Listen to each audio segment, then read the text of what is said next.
Happy Friday, everybody. I'm Jill Blanchette with Green Thumb Stampers. I've got another Finally Friday video for you, and today is a quick technique of dry embossing with vellum. Hang on. Today we're going to do a technique called dry embossing on vellum, and it's going to create this raised up embossed element to your card. It's not hard. You're going to start with some vellum, and I've got a large stamp from the Apple Harvest set. Let me show you the set here real quick. And I picked this one, Apple Harvest. I picked this one because it has the leaves on it. Now, you can do this with, I'm going to call it a solid stamp that has the veins and whatnot on it as well, but say instead of just stamping like this one's going to stamp just the outline, if it stamped the whole image in color, that is fine too. Either way works, but I'm going to show you this way today. So I'm going to ink this up.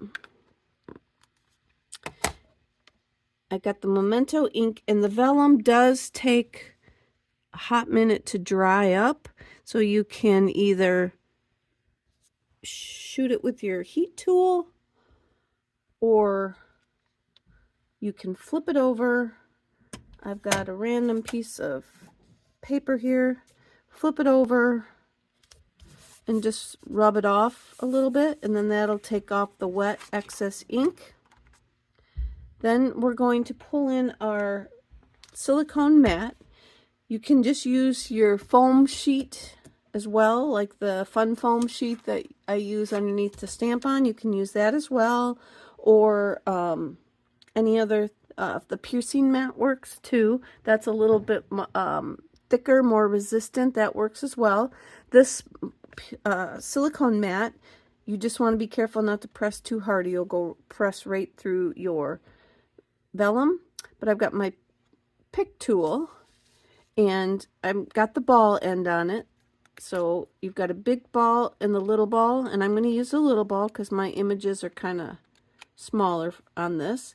And then the pick tool also comes with the pointed end that you'll see a lot of people will poke it to pick the backs off their dimensionals or to pick up the jewels with, or this little palette knife kind of thing that they'll also use to pick up sequins and whatnot with. So I'm going to use the small ball, and actually I decided I'm going to color it first instead of later. So flip it over and then go ahead and start to color. And I gotta find my, there's the back side. I didn't flip it over. And then you're just gonna color your images in this situation. If you stamped a different image that put the ink already on the paper, perfect, you're ready to go.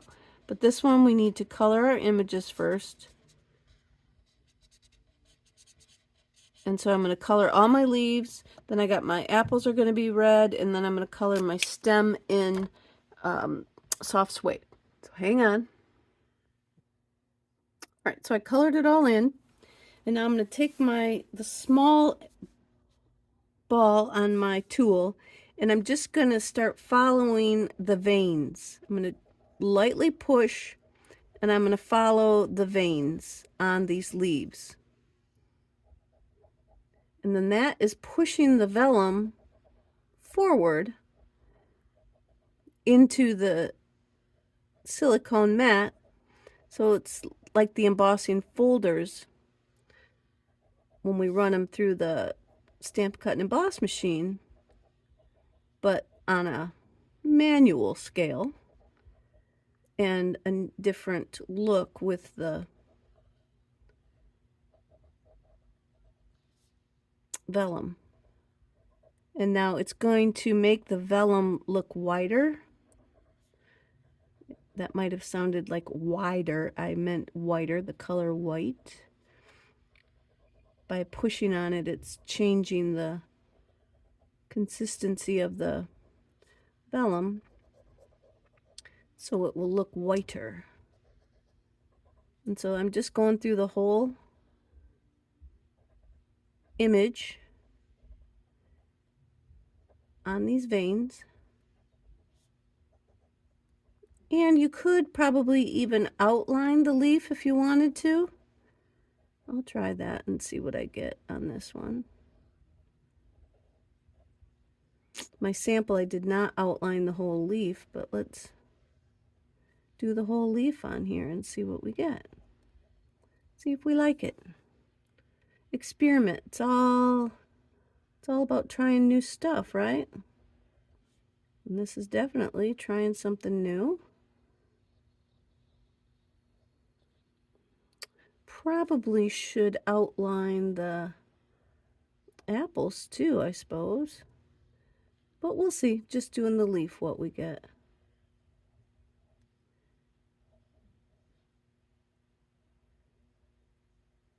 I'm going quick so it's not all that neat. But we'll get the idea when I flip it over.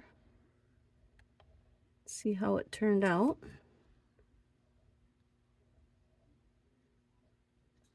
Do this little one in here, get that one.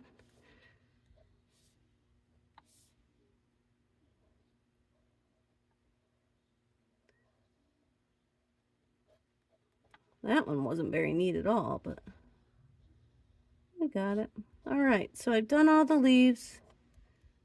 If you see any that you think you need to, do over again, go ahead. Just don't press too hard. Oh, I think I like having the whole leaf done. I didn't do that one very well.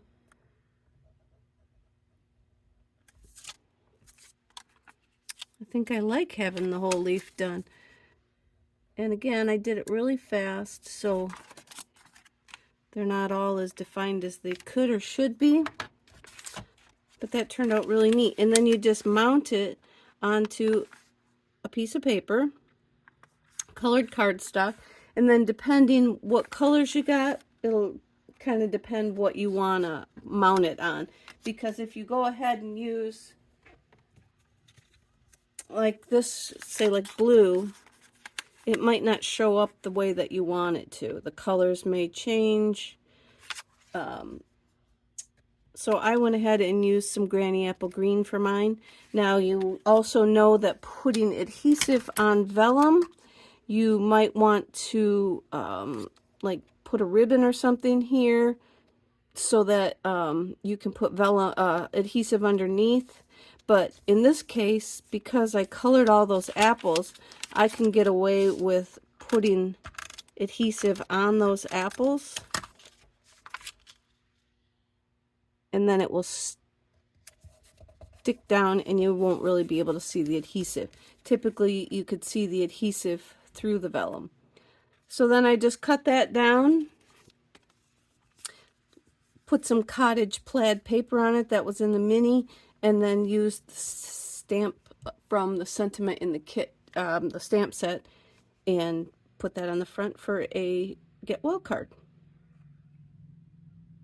And that's it. I hope you enjoyed that. Give it a try.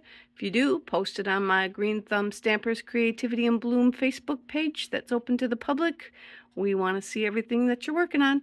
Have a great weekend. I'll be back next week. Bye.